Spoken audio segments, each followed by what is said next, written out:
Ini kita lanjut ke batu persidangan ya. Nah, kita main dulu ke batu persidangan. Nah, ini tugu apa ini? Tugu apa? Sialagan. Ini ada anak-anak main bola di dalamnya.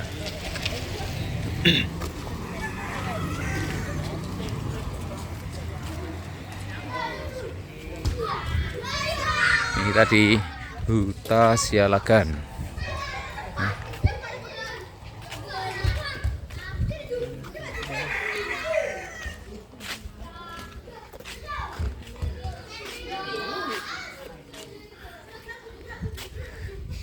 Oh, sini masuknya. Ya, dari sini masuknya. Ini. Ada pintu rahasia.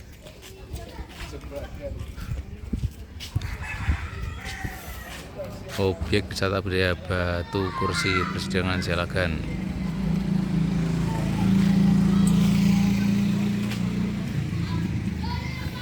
Huras, huras, huras.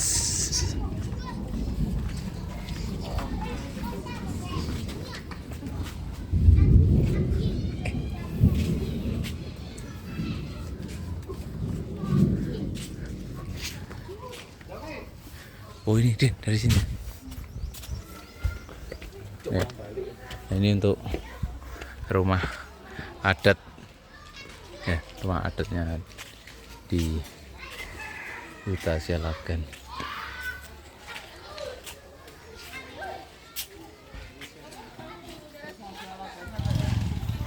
Nah itu, oh ini masih ada ya, jadi masih ada yang menempati juga di dalam.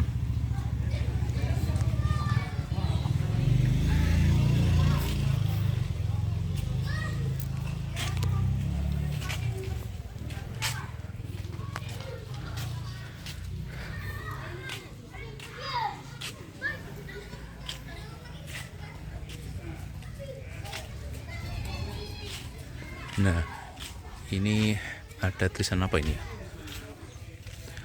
Om Punta Si Juru Tubuh Martungkot Sialagundi. Nah, ini mungkin artinya yang di bawah ini ya. Ini.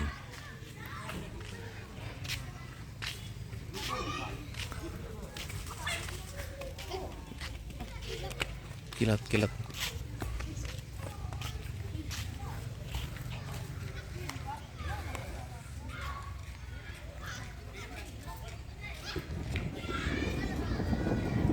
Itu ada patung si gali-gali.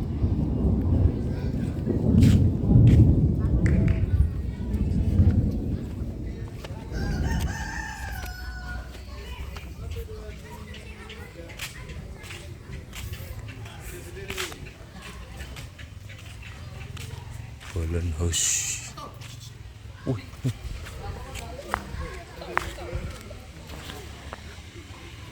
Kita boleh masuk dalam. Ya, ini mau dijelaskan dulu ya. Punya storytellingnya Bang Kakak. Ya. Salam dari orang Batak itu. Kita ucapkan dulu horas 3 kali dengan suara yang sangat kuat. 1, 2, 3. Horas, horas, horas. Kurang bagus. Wah, kurang keras. Oke. Oke, 1, 2, 3. Horas, horas, horas. Mantap. Yang artinya itu selamat datang, selamat jumpa, selamat jalannya. Itulah arti horas kalau sama orang Batak ya. Seperti itu. Jadi ini nama kampung Abang Kakak Huta Sialagan ya. Huta itu satu perkampungan, Sialagan itulah marga raja yang ada di sini ya. Jadi yang memimpin kerajaan dulu adalah marga Sialagan. Lokasi kita inilah tempat ruang istana ya. Kalau di luar ini dulu tempat masyarakat biasa ya. Seperti itu. Jadi saya terangkan dulu sedikit tentang rumahnya Abang Kakak. Seperti inilah bentuk rumah orang Batak dulu pada zaman dahulu. Tapi yang aslinya itu dulu yang aslinya tidak menggunakan paku sedikit pun. Dia punya sistem pasah dan pakai ikatannya seperti yang ada di sini. Dia di lubang dimasukkan ya. Tapi yang rumah sekarang ini sudah direnovasi ya. Atapnya udah terbuat dari kayu sirat. Udah dari Kalimantan ini Abang Kakak. Kalau aslinya itu dulu dari ijuk. Ijo. Ya. Ya dari serabut aren itu sudah dulu aslinya. Jadi itu dulunya sistem ikat ya, seperti itu. Jadi rumah orang Batak ini diperkirakan ini 3 tingkat. Itu dikira mulai dasar bawah ya. Jadi di kolong rumah ini dulu Bang Kakak, tempat peliharaan mereka, ternak mereka. Lantai kedua itu tempat tinggal mereka setiap hari ya. Lantai ketiga itu tempat penyimpanan barang-barang dan hasil panen mereka ya. Seperti itulah dulunya. Dan rumah orang Batak ini dia punya pintunya semua kecil. Bukan orang Batak dulu, bukan orang yang kecil lah Bang Kakak. Samanya seperti kita sekarang. Tapi yang artinya kita itu memasuki ke dalam rumah kita mesti menunduk supaya kita menghormati orang yang ada di dalam rumah ya. Seperti itu. Dan ada kita lihat di sini ornamen-ornamen rumah yang ini namanya jaga dopak, singa-singa, cicak simbol payudara ya. Kalau singa-singa dengan jaga dopak ini dulu, inilah dulu dibuat penangkal dia punya roh jahat. Karena ilmu orang Batak itu dulu sangat-sangat kuat. Bisa dari tempat yang lain ke tempat kita, bisa ditransfer punya magic melalui angin dan melalui segala macam ya. Jadi mesti dibuat dia punya penangkal supaya roh-roh yang dikirim tidak boleh masuk sama mereka. Itulah fungsinya singa-singa dengan jaga dopak ya. Seperti itu. Jadi kalau cicak ini juga ada artinya. Kalau bahasa Batak aslinya ini namanya Abang Kakak boraspati ya. Boraspati. Cicak ini bisa hidup di rumah yang mewah, di rumah yang sederhana, di rumah yang paling sederhana. Bahwa orang Batak itu bisa hidup di mana-mana. Hiduplah seperti cicak. Itulah dibuat filosofinya ya. Seperti itu. Jadi kalau simbol ini payudara termasuk ini simbol orang yang dermawan, orang yang kaya. Tapi maaf Abang Kakak, bukan dulu asli orang Batak itu bukan ampat ya.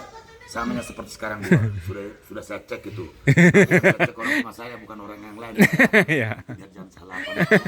Tapi ini ada 8 ini, ada 4 sini, ada 4 di sini. Karena dulunya dalam satu rumah ini dulu ada 4 keluarga. Jadi berarti itu ada 4 ibu. 4 istri. 4 keluarga bukan 4 istri, 4 keluarga. 4 istri itu sudah beda ceritanya. Jadi ini termasuk ini simbolnya ini termasuk orang yang dermawan, orang yang kaya. Tapi mesti bisa membantu orang-orang yang lemah tanpa mengharapkan imbalan ya. Ibaratnya ibu menyusui anak tanpa mengharapkan imbalan ya. Dan yang kedua, sejauh-jauh manapun orang Batak itu merantau, jangan lupa kepada dia punya orang tua dan jangan lupa ke kampung halaman ya. Itulah dibuat filosofinya ya. Seperti itu. Jadi kalau warna rumah orang Batak ini ada 3 warna. Putih, merah, hitam ya.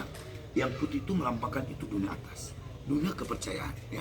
Yang merah itu melambangkan itu dunia kehidupan, tempat kita tinggal setiap hari. Yang hitam itu dunia kegelapan atau dunia yang sudah meninggal ya. Seperti itu. Jadi rumah orang Batak ini atapnya ini lebih tinggi sedikit runcing yang di belakang ini Abang Kakak daripada yang di depan. Tapi kalau kita lihat sepintas kayaknya sama ya. Itu ada bedanya sedikit. Kalau enggak percaya nanti Abang Kakak saya kasih tangga ukur sendiri dan lebih jelas ya. Seperti itu. Yang artinya itu harus lebih punya generasinya, harus melebihi daripada orang tua. Anak mesti lebih hebat, lebih pintar, lebih kaya daripada orang tua. Itulah dibuat filosofinya. Makanya itu di belakang itu termasuk generasinya ya. Seperti itu. Oke, ada lagi yang kurang jelas di sini?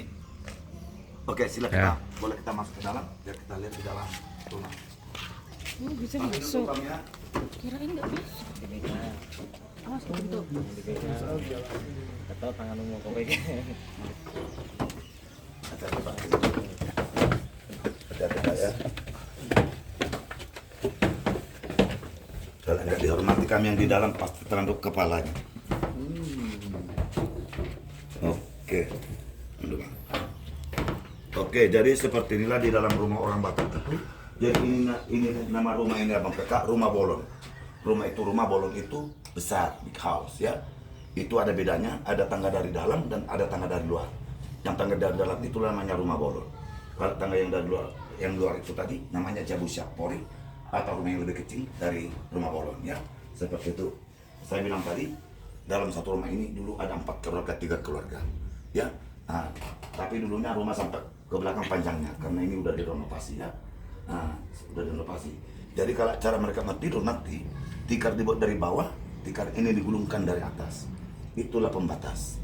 Tapi ada syarat dibuat dengan raja. Bila siapa ada yang mengganggu istri orang lain dalam satu rumah, raja buat hukumannya mesti hukum pancung. Itulah aturan dibuat dengan raja. Tidak boleh mengganggu istri orang lain ya. Seperti itu. Jadi di rumah ini bukan keluarga besar. Bukan. beda-beda keluarga bang. Orang kos ya. Ya, seperti itulah. Ya, beda-beda keluarga. Nah, seperti orang kos pas sekali itu bang. Kalau abang tadi apa itu kayak apanya itu tadi pilihan apa itu berganda itu abang udah paham. 100% apanya pas. Ya. Nah, jadi kalau dapur mereka dulu di tengah-tengah rumah seperti ini dan ini sekalian untuk perapian untuk memanaskan barang mereka. Karena dulu di sini abang kakak sangat dingin. Tapi sekarang di sini suhunya udah agak tinggi, nggak seperti dulu, udah panas dulu sekarang di sini ya. Seperti itu. Jadi ini namanya para-para. Para-para ini tempat penampungan kayu bakar. Nanti disusun ke sini supaya cepat kering. Karena panasan api ke atas ya. Karena mereka dulu masak menggunakan kayu bakar ya. Seperti itu. Yang di atas ini namanya orang Batak bilang namanya pamele-melean ya. Pamele-melean itu adalah tempat sesajen, tempat dia punya persembahan. Karena orang Batak dulu abang kakak belum ada agama, masih animis. Masih percaya kepada dia punya roh ya. Dan selalu ditaruhkan dia punya sesajen supaya nanti apa yang mereka inginkan itu supaya terkabul. Itulah menurut kepercayaan mereka ya. Seperti itu. Yang di sana itu namanya obung ya. Obung itu adalah tempat tidur. Tapi ini dulu menggunakan ini orang-orang petinggi lah atau kehidupannya udah di atas sederhana lah ya. Karena di bawah tempat tidur itu dulu sama kakak tempat penyimpanan barang-barang yang berharga ya. Jadi kalau nggak ada hartanya nggak menggunakan seperti ini ya. Seperti itulah dulunya. Namanya obung kalau orang Batak. Obung. Oke, ada lagi yang kurang jelas di dalam rumahnya? Itu tadi yang penyimpanan barang-barang dan Oh, penyimpanan mereka. Lantai barang-barang. ketiga, Bang. Yang saya bilang itu adalah lantai ketiganya. Lantai kedua inilah tempat tinggal mereka dan tempat tamat dan Tempat ternak. ternak mereka. Maksudnya terbuka dong ya. Apanya? Maksudnya terbuka gitu. Ya ini duplikannya bang. Abang dulu ini bang khususnya dulu orang petinggi yang menggunakan seperti ini. Kalau 4 keluarga dulunya di lantai ya. Tapi ini dibuatlah contoh karena ini yang kita bisa masuk. Yang rumah yang lain itu ada tempat keluarga. Ini khusus kunjungan tamu yang bisa masuk. Oke udah cukup jelas. Oke kita ke tempat batu pasir. Wah ini buat ngopi sore. Ya ngopi sore, cerita sore pun bisa bang. Kita dari mana semua? Dari Bapak? Saya Jakarta. Jakarta. Dari Jakarta. Semua. Jawa Timur. Surabaya. Ya, sudah Surabaya, Jawa Timur. Kunjungan kerja semua ini bang. Iya. Ya. Oke, yang peninggalan yang asli dulu itu abang kakak ya. Inilah batu kursinya, ya. Inilah yang dibilang batu kursi, tempat musyawarah dan tempat memutuskan masalah-masalah. Jadi kalau orang Batak itu abang kakak banyak pengacara. Dari dulu-dulunya opung kami pun udah banyak pengacara, ya. Makanya banyak itu mungkin Somad Paris sama Siot tuh itu mungkin belajar dari sini itu. Jadi inilah saksi bisunya. Jadi dulunya Bang Kakak bila mana ada orang yang bersalah di kawasan ini dulu, sebelum diadili, dia ditangkap dulu ke sini, sebelum diadili dimasukkan dulu dalam penjara. Ya, skamblok tempat pemasungan ya. Nanti dapat hari yang ditentukan untuk memutuskan hukuman, si terdakwa diangkatlah ke sini. Ya, raja dulu tempat kakak kita ini. Tapi dulu raja tidak perempuan kakak. Ya, kan sekarang perempuan lagi kita buat sekarang ya. Yang 5 kursi ini adalah tempat pengetua ada. Ya, tempat bapak kita ini tempat eksekutor, tukang pancung. Ya, di sini ada tempat Tukang pancung sampai mas. Ya, Datuk orang Batak bilang ya. Di sini ada tempat saksi yang si terdakwa ya. Jadi yang duduk di sini dulu abang kakak orang-orang petinggi lah selain yang si terdakwa. Jadi masyarakat biasa ikut menyaksikan, tapi di luar tempat ini tidak boleh bergabung ke dalam ini. Itulah aturan dibuat dengan raja ya. Dan dulunya ada kesalahan-kesalahan yang tidak bisa diampuni dengan raja. Bila mana itu membunuh, memperkosa, terlebih mata-mata musuh. Raja buat hukumannya ini mesti hukum pancung. Itulah yang tidak bisa diampuni. Yang bisa yang diampuni adalah kesalahan-kesalahan kecil. Contohnya mencuri. Tapi apa nanti yang dicuri, dendanya bisa sampai berapa kali lipat. Supaya orang takut berbuat kejahatan atau kesalahan ya. Seperti itu. Oke, nanti sesudah dapat hari yang ditentukan untuk memutuskan hukuman, si terdakwa diangkatlah ke sini. Nanti raja tanya dia punya saksi apa dia punya kesalahan. Bila mana dia ke mata-mata musuh, dia raja mata-mata musuh. Jadi kalau itu mata-mata musuh, dia punya hukuman mesti kena pancung ya. Supaya masyarakat yang untuk menyaksikan supaya tahu apa ini hukuman si terdakwa ya. Tapi dulunya Bang Kakak kalau sudah berani berbuat kejahatan seperti itu, dia punya ilmu atau kebal-kebal itu sudah pasti ada. Karena orang Batak dulu yang diperkuat adalah ilmu karena belum ada agama ya.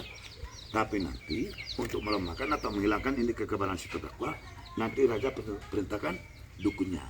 Lihat dulu hari apa hari kelemahan dia.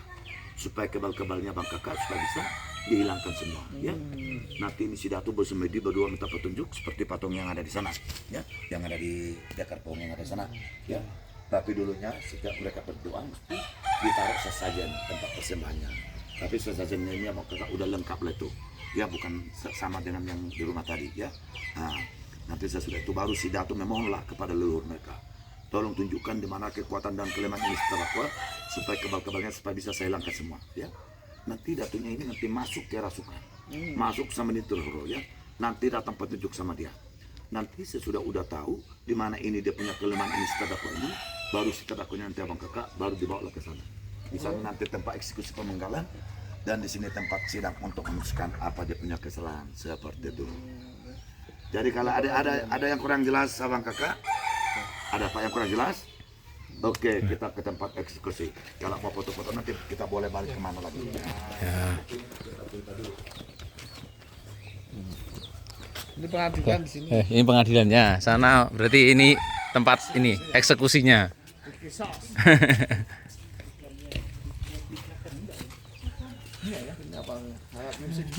Musik. Oh ini nanti ini untuk apa? Tarian Sigale-gale. Sekali-kali. Sial. Ya. Oke, tadi si Raja memutuskan hukuman si terdakwa bahwa si terdakwa itu Abang Kakak mesti dieksekusi. Dia dibawa dari sana ke sini, tangannya sudah diikat di belakang ya. Nanti sesudah itu mata ditutup dengan kain ulos ya. Tapi mata saya nggak saya tutup lah Bang Kakak ya. Karena gini, saya pernah itu bawa tamu, saya tutup mata saya buka, tamunya hilang semua ya. Nanti biar yang terjadi nanti seperti itu ya. Tamunya hilang semua. Jangan ada kontak mata ya. Seperti itu. Nanti sesudah itu ditutup mata, tangan terikat. Ini meja bundar yang ada di sini. Disediakan di sini makanan yang terakhir untuk si terdakwa. Tapi di dalam makanan ini udah dicampur dengan dia punya ramuan-ramuan. Sesuai tadi apa yang sudah minta si dukun petunjuk yang sudah diberikan sama dia Bang Kakak. Ya dengan tujuan itu untuk melemahkan kebal-kebal yang ada di dalam tubuhnya ya. Nanti dia memakan makanan ini, dia makan langsung pakai mulut seperti ini. Karena dia ini udah dianggap seperti binatang karena dia punya kesalahan. Makanya penjaranya orang Batak itu selalu di kolong rumah dibuatkan apa? Karena dia itu udah disamakan seperti binatang ya, seperti itu. Oke, nanti sudah siap dia memakan makanan ini. Bila mana adakan seperti saya ini, mesti dibuka dulu semua. Mana tahu ada jimat-jimat kebal-kebal ditaruh ke bagian bodinya badannya ya. Dulu selalu seperti itu. Supaya tan dipukul, tan ditikam. Jadi mesti dicek dulu semua. Nanti sesudah dicek, baru ini ditutup dengan kain ulos, diikat kuat-kuat, dan kakinya diikat dengan dia punya rotan. Baru nanti datanglah panglima raja, diangkatlah si terdakwa ini. Ya, diangkatlah si terdakwa ini. Udah lepas ini. Hah? Tuh, pas. Ini magicnya udah yang semua nggak ada. Musiknya Nanti hilang. udah ditangkallah di meja bundar di meja pengisian yang ada di sini. Posisinya lebih kurang adalah seperti ini. Ya. Seperti ini. Baru datang nanti seorang dari itu mengambil tongkat ini, namanya tongkat bang, tukok tunggal panaluan. Tukok itu tongkat, tunggal itu satu, panaluan itu untuk menaklukkan. Diambil buku untuk menaklukkan ilmu terdakwa, diambil tongkat baca mantra-mantra. Nah, nanti ini dipusing keliling-keliling ya.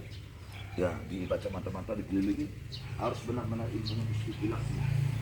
Nanti sesudah itu baru tongkatnya ini dipukulkanlah dari atas sampai ke bawah. Dia pukul kuat-kuat sampai dia menjerit ya. Jadi kalau dia itu sudah menjerit, dia punya air otot kebal-kebalnya udah hilang semua ya. Iya, tapi belum cukup seperti itu kan. Untuk memastikan nanti yang dilakukan seperti ini ya. Baru disayat dia punya badan semua. Sayat disayat sampai mengeluarkan darah. Jadi kalau udah tubuhnya sudah bisa terluka, ini setelah ini sudah siap dieksekusi atau dipenggal. Tapi sebelum dipenggal, tubuh yang disayatnya tadi disiram dengan air asam lagi. Wah. Disiram dengan air asam lagi. Oh, disiram dan dia air pun asam. menjerit dan semakin lemah ya. Dan dengan tujuan dibuat seperti itu Abang Kakak untuk menunjukkan kepada semua dia punya masyarakatnya supaya jangan ada melakukan kejahatan yang seperti dia lakukan, supaya takut, supaya jerah ya, seperti itu. Oke, nanti sesudah itu baru seperti apanya yang kalau ke sini. Di sinilah Abang Kakak dapat eksekusi pemenggalan. Posisinya kurang seperti ini. tapi dengan kita terikat semua. Ya? Dan di bawah lehernya ditaruhlah tempat penampungan dia punya darah. Baru nanti datang 85 raja mengucapkan kepada semua dia punya masyarakatnya, Horas, Horas, Horas. Dan masyarakat menyambut dengan Horas supaya sukses dia memenggalnya ya. Tapi izin dulu abang kakak supaya saya sukses memenggalnya, kita ucapkan dulu Horas 3 kali. 1, 2, 3. Horas, Horas, Horas. Mesti sekali penggal, mesti pisahlah kepala dengan dia punya badan ya. Nanti darah dan kepala diangkatlah ke meja bundar yang ada di sini. Badan itu dilentangkanlah ke batu pemiksaan yang ada di sini. Nanti ini dia punya darah dibelah. Cerap, diambillah hati dengan jantung ya. Inilah yang dipotong-potong kecil, dicampurlah dengan darahnya tadi. Dikasihlah asam banyak-banyak dengan punya ramuan-ramuannya. Inilah abang kakak yang dipersembahkan sama panglima-panglima raja. Inilah dulu yang dimakan. Itulah yang dibilang dulunya Dimakan. orang Batak itu dulu makan orang. Seperti itulah dia punya storynya. No, kanibal. Kalau kanibal dapat orang makan, dapat orang makan. Ini bukan mesti orang bersalah. Itu pun yang dimakan bukan semuanya, cuma hati dengan kantongnya. Ya. Nah, seperti itu. Dan dimakan yang memang dengan tujuan dan sekalian untuk menambah kekebalan, menambah ilmu. Dan yang kedua, menunjukkan panglima-panglima raja itu panglima-panglima orang yang pemberani. Jadi panglima-panglima raja lain pun takutlah mengganggu wilayah kerajaan yang ada di sini, ya seperti itu. Tapi ini sisa bahan kepala ini dibuang semua jauh-jauh, ya. Itu tidak dikubur. Itulah hukuman orang yang bersalah. Karena yang bersalah itu udah dianggap bina.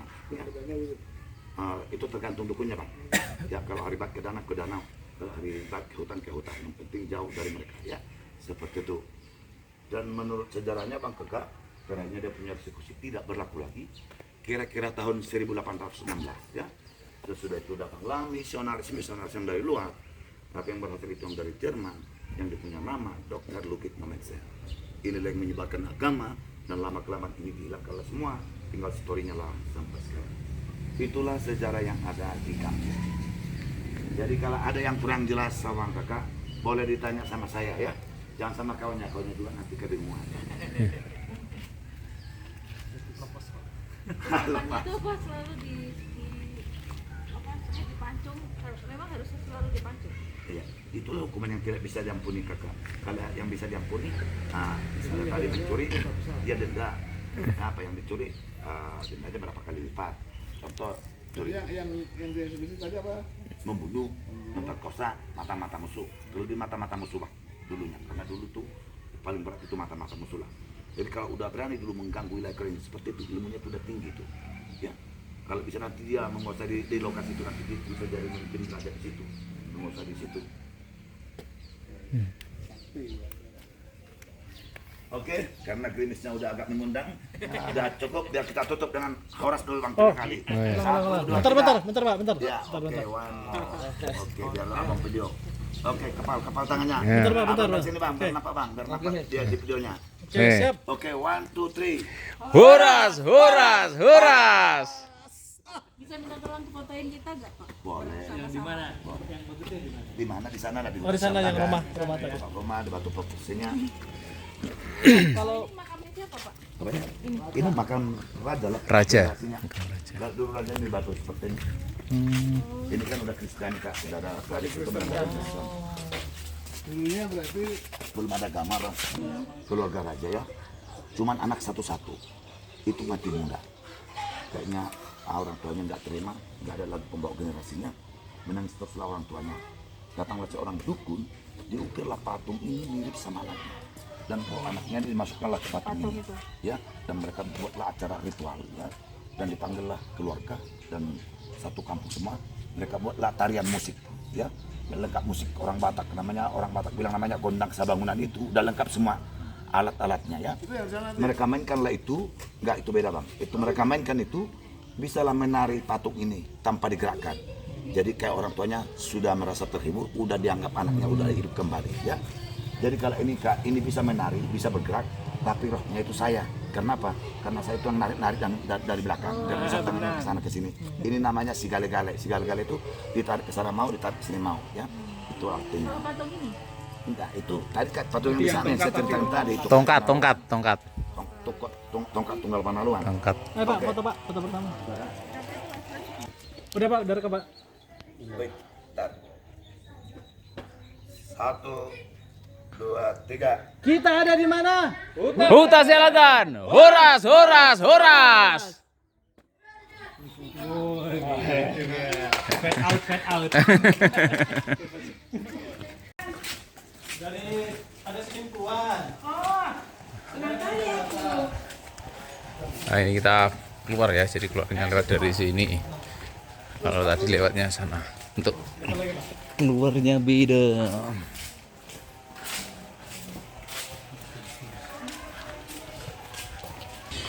Nah kita keluarnya dari sini ya. Nih Dena ya souvenir Sialagan.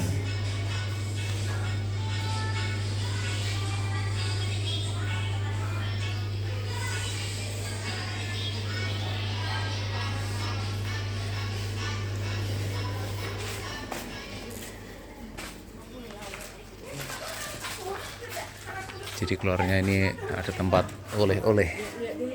Ya, ya tengok-tengok. Ya, tengok-tengok dulu.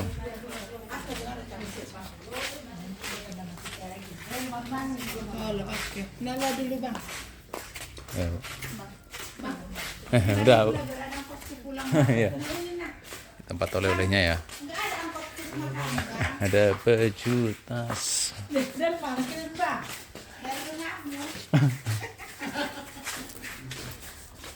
Dari si Dembuan. Terus gini lah bang nah. Udah. Ini besar bang. Ada yang kecil. Ya udah. Kursi regar ya, Din.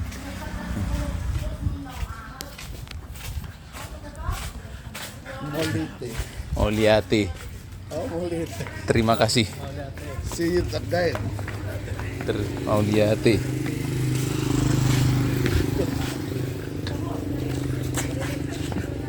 Ini Tin, kamu Tin. Aku bang sama. Aku tahu. Ini yang nggak takut ini.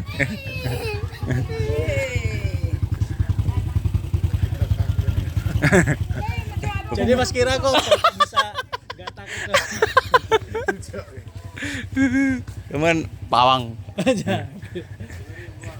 Lah aku kan pengen jalan di sekitar hotel pagi-pagi. Iya. Lah banyak banget. Anjingnya, Pak. Oh iya betul. Loh, yang tepi-tepi dan itu kan Pak ya?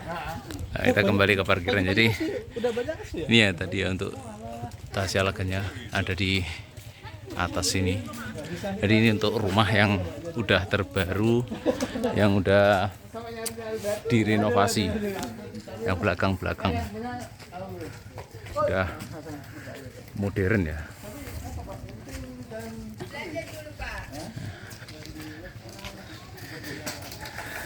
Oke, kita lanjut lagi ya. Ini udah dari Sialagan. Nanti kita ke tempat wisata lagi atau lanjut pulang dulu ke pelabuhan. Oke, nanti kita lanjut saja.